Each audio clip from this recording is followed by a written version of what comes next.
Poor single dad found female CEO crying on blind date. Her confession destroyed him completely. Hello everyone and welcome back to Romance Rewind Stories. Before we dive into today's incredible story, I have a small favor to ask. If you're enjoying these heartwarming tales, please hit that subscribe button and turn on the notification bell so you never miss our latest uploads. It's quick, it's free, and it's the best way to support us in bringing you more emotional romance stories. And here's something I'd love to know. Where are you watching from today? Drop your city or country in the comments below. I always enjoy seeing our amazing community from around the world. Oh, and if this story touches your heart, don't forget to hit the like button. It really helps us grow and reach more people who love these kinds of tales. Now, let's get into today's story. Poor single dad found female CEO crying on blind date. Her confession destroyed him completely. The restaurant was far too expensive for Canyon Merrick's budget, but his sister had insisted. "You need to get back out there," she'd said, setting up this blind date with someone from her yoga class. "It's been 3 years since Elena died. You can't hide behind being a single dad forever." So Canyon had borrowed a decent shirt from his brother, dropped his 4-year-old daughter Sage with his mother, and showed up at this upscale Italian place feeling completely out of his element. He was 33, a construction worker who smelled like sawdust more often than cologne, raising a daughter on a tight budget. This restaurant had cloth napkins and prices without dollar signs. He didn't belong here. His date was supposed to meet him at 7 p.m. By 7:15, Canyon was wondering if he'd been stood up. Then he saw her. She sat alone at a corner table, her back to the room, shoulders shaking with quiet sobs. Even from behind, Canyon could tell she was dressed expensively. Silk blouse, designer bag on the chair beside her. Her dark hair was pulled back in a sleek bun that was coming undone as she cried into her hands. This had to be his date. And she was crying before he'd even introduced himself. Great start. Canyon approached slowly, unsure what to do. "Excuse me? Are you Lyric?" The woman looked up, and Canyon's breath caught. She was beautiful, probably late 30s, with tear-stained cheeks and eyes that were a striking grey-green, and she looked absolutely devastated. "Yes," she said, hastily wiping her eyes. "You must be Canyon. I'm so sorry. This is so embarrassing. I was just—" Her voice broke and fresh tears started falling. Canyon made a decision. He pulled out the chair across from her and sat down, pushing a napkin across the table. "Take your time," he said gently. "Whatever's wrong, it's okay. We don't have to do the whole date thing if you're not up for it." "You don't understand," Lyric said, her voice cracking. "Today is the anniversary, 3 years exactly. And I thought I could do this, thought I was ready to try dating again, but sitting here waiting for you, all I could think about was—" She dissolved into sobs again, unable to finish. Canyon's heart clenched. He knew that pain intimately. "Who did you lose?" he asked quietly. Lyric looked up sharply. "How did you know?" "Because I recognize that kind of grief. My wife died 3 years ago. Cancer.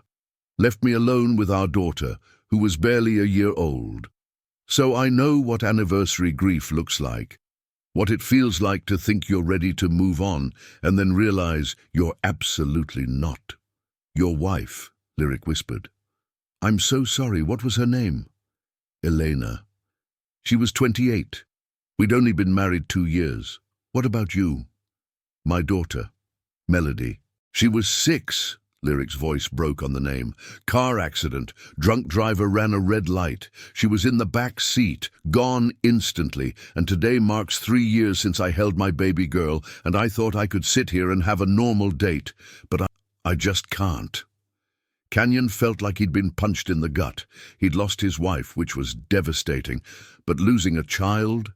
He couldn't even imagine surviving that kind of pain. "We should cancel this," he said gently. "Go home. This was too soon for you." "It's been 3 years. When is it not too soon? Everyone says I need to move on, that Melody would want me to be happy." My therapist says it's healthy to try dating. My family says I can't grieve forever. So I agreed to this blind date thinking maybe they're right. But Canyon, I don't know how to be someone who doesn't have a daughter anymore. I don't know how to be Lyric without being Melody's mom. The waiter appeared, clearly uncomfortable with Lyric's tears. Can I get you folks started with drinks? 2 waters and give us a few minutes, Canyon said firmly. After the waiter left, he looked at Lyric seriously. Here's what we're going to do. We're going to leave this restaurant where you're clearly uncomfortable. We're going to go somewhere quiet, and you're going to tell me about Melody, not because we're on a date, but because I think you need to talk about her with someone who understands grief. You don't have to do this. You came here for a date, not to be my therapist. I came here because my sister pushed me into trying to date again when I'm not ready either. So how about instead of a terrible date, we just be 2 people who understand loss? No pressure, no expectations, just honesty. Lyric studied him for a long moment, then nodded. Okay, but somewhere cheap. This place is ridiculous. Canyon laughed despite himself. Thank God you said that. I can't afford these prices. I was going to order the cheapest thing on the menu and hope you didn't judge me. I own 3 restaurants, Lyric admitted. This isn't even one of mine, and I still think their prices are insulting. Come on, I know a diner 2 blocks from here. Best pie in the city, and nothing costs more than $12. They ended up at a worn booth in a 24-hour diner, drinking terrible coffee and eating surprisingly good pie. And Lyric talked about Melody. Her laugh, her obsession with butterflies, her habit of singing constantly, her kindness to everyone she met. She wanted to be a veterinarian, Lyric said, her voice thick with tears and love. Said she was going to save all the sick animals. She was so pure, so good, and some drunk bastard took her from me in seconds. Canyon, I run a successful business.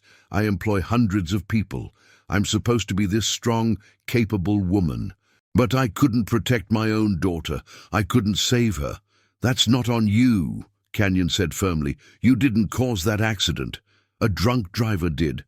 Lyric, you can't blame yourself for something you had no control over. Everyone says that, but it doesn't change the guilt. I should have driven a different route, should have left 5 minutes earlier or later, should have somehow known. Stop. You're torturing yourself with shouldas that can't change anything. Believe me, I've done the same thing. Should have noticed Elena's symptoms earlier, should have pushed for better doctors, should have somehow saved her, but I couldn't. And that guilt nearly destroyed me until I realized I had to keep going for Sage, for my daughter who still needed a parent. At least you still have your daughter, Lyric said, then immediately looked horrified. God, I'm sorry. That came out wrong. I didn't mean... I know what you meant, and you're right. I can't imagine how much harder it would be if I'd lost Sage too. Lyric, how are you even functioning, running businesses, living your life when you lost your child? Barely. Most days I'm on autopilot. Wake up, go to work, come home, cry myself to sleep, repeat.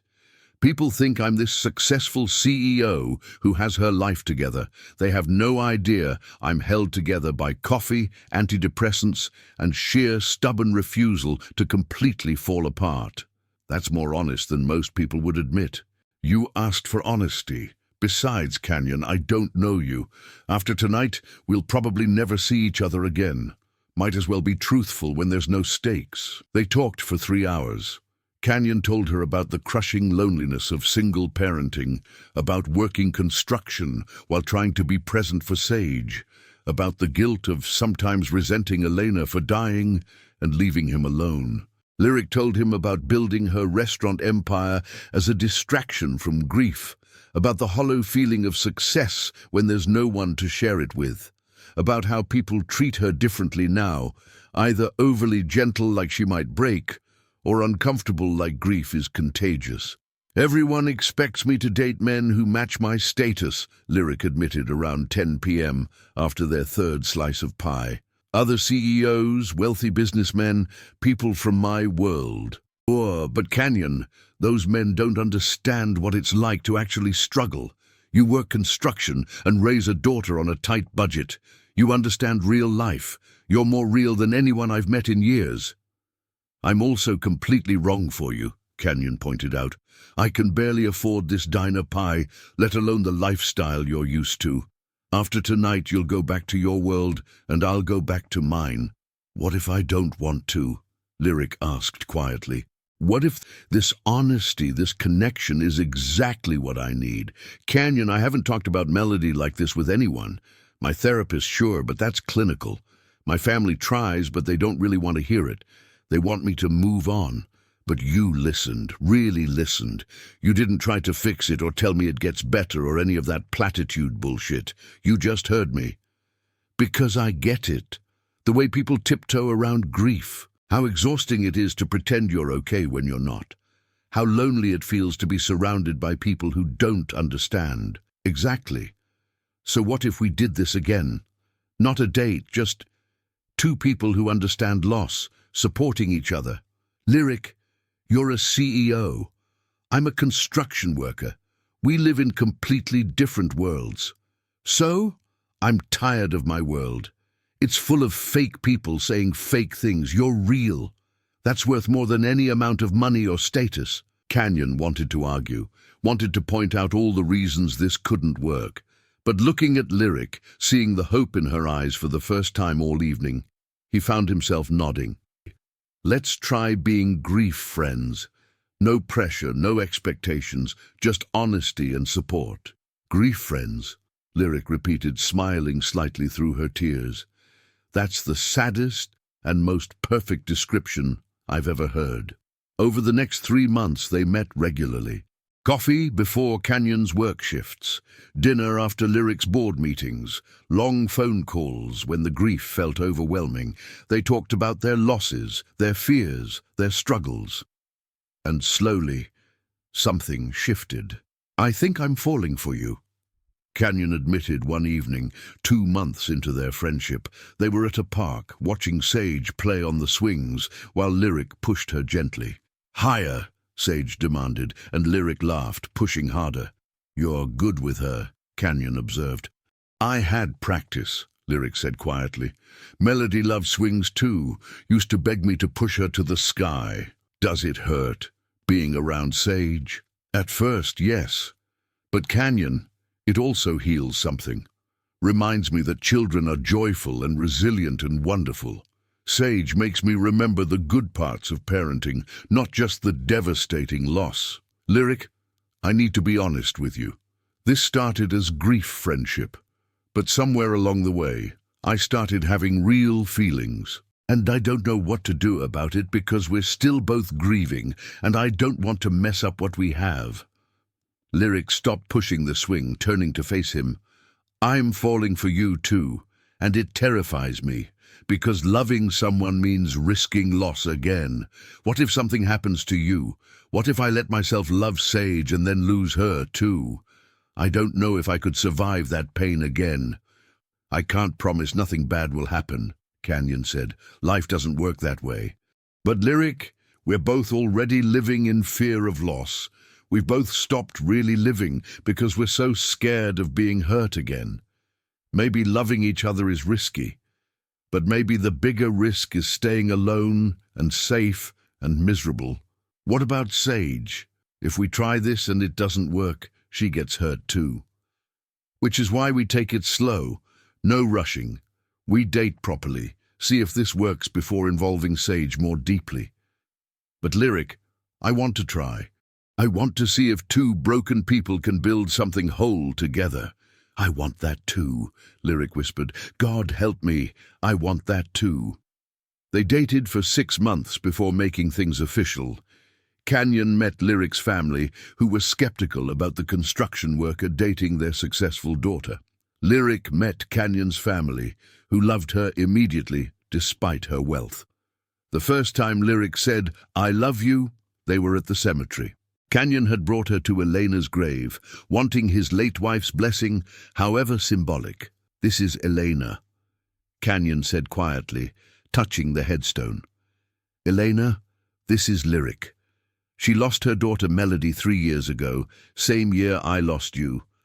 She understands grief in ways I never wanted anyone to understand, and I think I'm falling in love with her. I hope that's okay. I hope you'd approve. Lyric knelt beside the grave, tears streaming down her face. Hi, Elena. Thank you for raising such a good man. Thank you for teaching him how to love deeply. I promise I'll take care of him and Sage. I promise I won't try to replace you. I'll just love them alongside your memory. I love you, Canyon said, the words tumbling out. Lyric, I love you. I love you too, Lyric replied, and it terrifies me and heals me all at once. A year after that terrible first date, Canyon proposed. Not at a fancy restaurant, but at the diner where they'd first really talked, in that same worn booth. Lyric, you came into my life on the worst possible day, the anniversary of your deepest loss, and somehow we found healing in each other's grief. You taught me it's okay to still love Elena while building a new life. You taught Sage that having another person to love doesn't diminish the love we have for those we lost. Will you marry me? Will you let me spend my life holding your hand through the hard days and celebrating the good ones? Yes, Lyric said through tears. But Canyon, I need you to know. I'll never stop grieving Melody. There will be hard days. Days when the loss overwhelms me, and I'll never stop grieving Elena. We'll grieve together. We'll heal together. We'll build a life that honors what we lost while embracing what we've found. Their wedding was small, but meaningful. Sage was flower girl, carrying a bouquet of butterflies, Melody's favorite. At the reception, they lit candles for Elena and Melody, acknowledging that the people they'd lost were part of their story, not separate from it. People thought it was morbid, Lyric said later, watching the memorial candles flicker, honoring our dead spouses and children at our wedding. But Canyon, they made us who we are. They're part of why we understand each other. How could we not honor them? Let people think what they want, Canyon replied, pulling her close. We know the truth. Love doesn't replace love. It adds to it. I love you and I loved Elena. You love me and you loved Melody. All of it exists together. 3 years after that crying first date, Canyon and Lyric stood in their home, a compromise between his modest house and her penthouse, with a yard for Sage and a butterfly garden for Melody's memory. Remember when you found me crying in that restaurant? Lyric asked, watching Sage play in the butterfly garden. Worst first date in history, Canyon said. Best thing that ever happened to me. Canyon, if you hadn't seen me, hadn't sat down, hadn't understood, I'd still be drowning in grief alone. You saved me. We saved each other. That's what love does. It doesn't erase the pain, but it makes carrying it possible. I still miss her every day, Melody. Some mornings, I wake up and forget for a second that she's gone, and then remembering breaks me all over again. And some days, I still reach for Elena's coffee mug before remembering she won't drink from it. But Lyric, we survived. More than survived. We built something beautiful from the ashes of our losses. Do you think they'd approve? Elena and Melody, I think they'd want us to be happy, to love again, to live fully instead of just existing.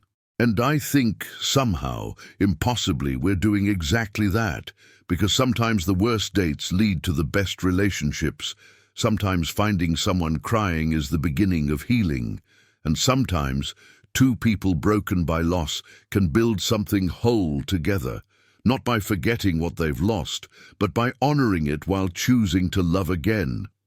And that's where our story ends today. What did you think? Did Canyon and Lyric's story of finding love through grief touch your heart? Let us know in the comments what your favorite moment was. If you enjoyed this story, we have so many more waiting for you. Check out our playlist for more heartwarming romance tales that will make you believe in love all over again. Don't forget to subscribe, hit that notification bell, and give us a thumbs up. Your support means everything to us. Till next time, Keep believing in love, keep believing in second chances, and remember, the best stories are the ones that remind us we all deserve our happily ever after. See you in the next story.